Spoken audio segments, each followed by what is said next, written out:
Bonjour à tout le monde, j'espère que vous allez bien. Ici Savant Céleste et aujourd'hui on se retrouve pour une nouvelle vidéo sur la face cachée du signe du cancer. Je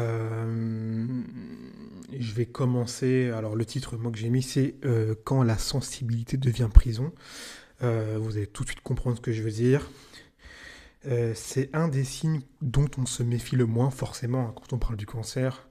On parle d'une énergie un peu de sensibilité, euh, de qui cherche à être protégé et qui est souvent en lien avec la famille.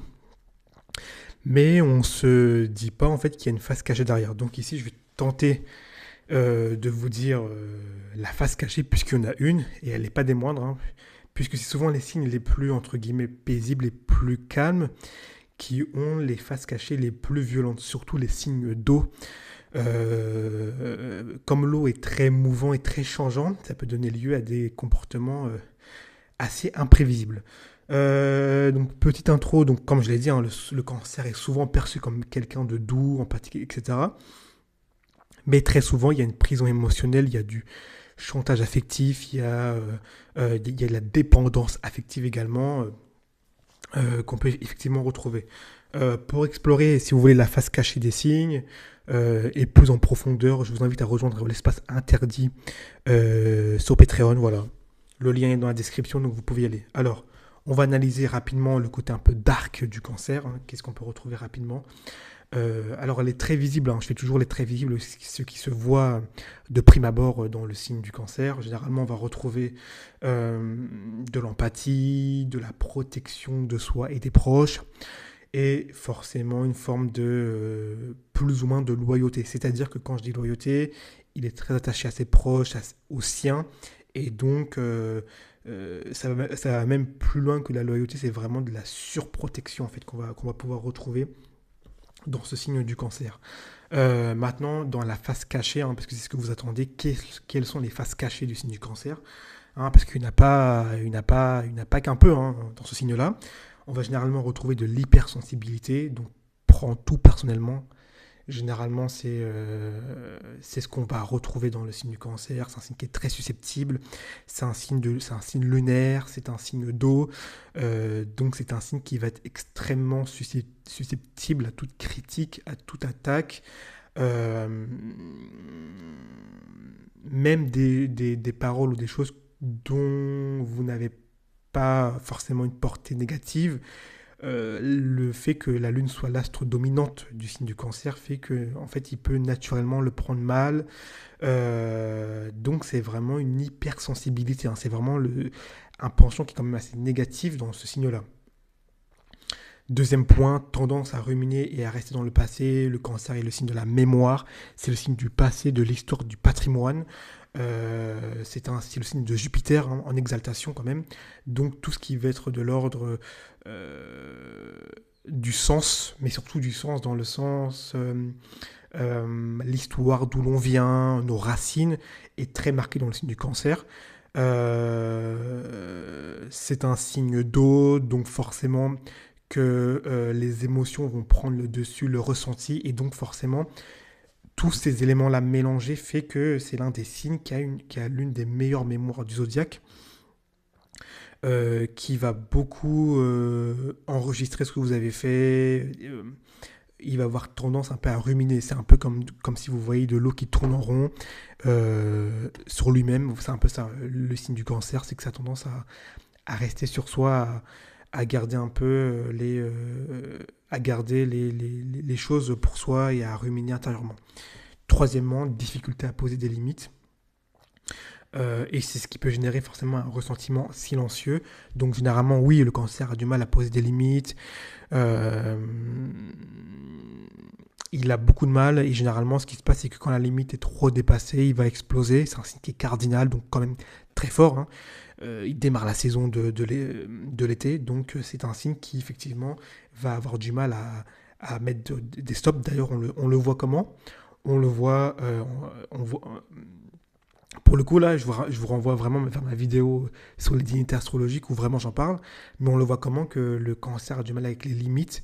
On le voit avec Saturne. C'est-à-dire que Saturne, planète du Capricorne est en exil dans le signe du Cancer, ce qui signifie que les qualités saturniennes de pondération, de limite, de frontières, de patience sont complètement inexistantes dans le signe du Cancer, et donc c'est un des signes qui a le plus de mal à poser des limites. D'ailleurs, c'est l'un des signes qui généralement va être très dépendant de ses enfants, très dépendant dans une relation, et donc en fait, on voit bien qu'il n'y a absolument aucune limite.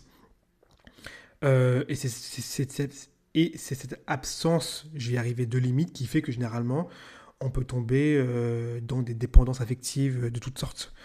Quatrièmement, effectivement, euh, on peut avoir quelqu'un qui peut effectivement manipuler émotionnellement sans se rendre compte pour se protéger. Généralement, c'est ce qui arrive très souvent. C'est un des signes qui manipule le plus sans vraiment le vouloir. En fait, il va jouer avec les émotions, il va beaucoup jouer avec les émotions, il va beaucoup jouer avec le ressenti. Le cancer est très fort à ce niveau-là. Il a une capacité à vraiment ressentir de manière très perceptible comment vous vous sentez et vraiment adapter un peu comme de l'eau qui change en fonction des roches. Le cancer, cette capacité-là de vraiment adapter son ressenti, à vous faire éprouver les émotions qu'il veut que vous éprouviez, à vous faire à jouer également la victime également, je peux le rajouter, à jouer un peu le bébé, à jouer un peu l'être euh, contre lequel tout est persécuté. C'est l'une des caractéristiques même du signe du cancer. Donc des exemples, j'en ai plein, hein. Des exemples notamment de dépendance par rapport à un enfant, de dépendance affective. Un exemple également, c'est la capacité à s'attirer l'émotion des autres, c'est-à-dire à jouer la victime, alors quand même qu'on ne serait pas forcément en tort, mais être à modifier un peu, comment dire, comment on appelle ça, l'ambiance populaire, ce que les autres vont penser de manière... Parce que le cancer est également le signe de la popularité, le signe de tout ce qui est populaire du public, en fait.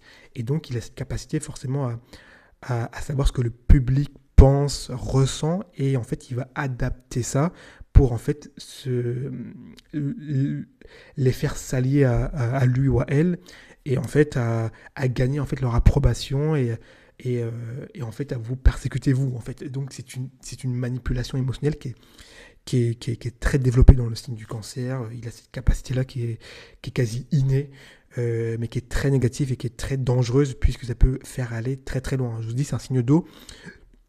Donc, les limites, il n'y en a pas. Et les limites, c'est forcément que son ressenti. C'est jusqu'où vous lui avez blessé, plus ou moins. Et c'est jusqu'où il a été, en fait, blessé. Donc, c'est vraiment de la perception un peu individuelle, nombriliste. Introspection rapide dans cette autre partie. Question, j'en ai deux pour vous, pour les cancers. Donc, tous ceux qui sont ascendants, soleil, lune, ou même Mercure ou d'autres planètes. Hein. Puisque vous allez avoir ces caractéristiques-là du signe du cancer. Quand avez-vous ressenti que votre sensibilité vous empêchait d'avancer? Première question. Et deuxième question, est-ce que vous laissez vos émotions guider vos choix sans le vouloir? Ça, c'est vraiment des questions qu'il faut se poser. Généralement, le cancer, c'est l'un des signes qui laisse le plus ses émotions les guider. Il sait très bien que logiquement, il ne faut pas faire telle ou telle chose, mais les émotions sont tellement fortes que généralement, il va quand même les faire. On peut penser à quelqu'un qui peut boire de l'alcool.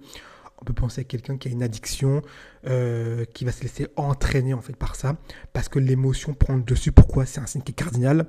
Donc, qui dit cardinal dit que l'émotion ici est très très forte et en fait jaillit un peu comme une vague qui vraiment va éclabousser la plage. Et donc, je vous invite vraiment à répondre à ces questions pour commencer à faire le travail d'introspection et en fait à plus ou moins guérir. Je vous fais également un petit tease sur Patreon. Il y a un exercice qui est complet où je vous guide pour transformer. Je l'ai fait notamment avec la planète Pluton. Je vous invite à aller voir et à transformer cette faiblesse en force et à sortir en fait de cette prison émotionnelle. Donc je vous invite à aller jeter un coup d'œil. Donc pour conclure, la vraie force du cancer réside évidemment dans la capacité à comprendre et transformer ses émotions. Mais encore faut-il qu'il ne se laisse pas submerger comme une vague par celle-ci, et qu'il arrive, entre guillemets, un peu à poser un peu des cadres et à poser un peu des limites. Je vous tease un peu, euh, prochain épisode, ce sera sur le signe du lion, évidemment, et l'ombre qui se cache derrière cette couronne. Voilà, merci à tous ceux qui ont écouté le podcast et la vidéo, et on se retrouve avec l'autre vidéo.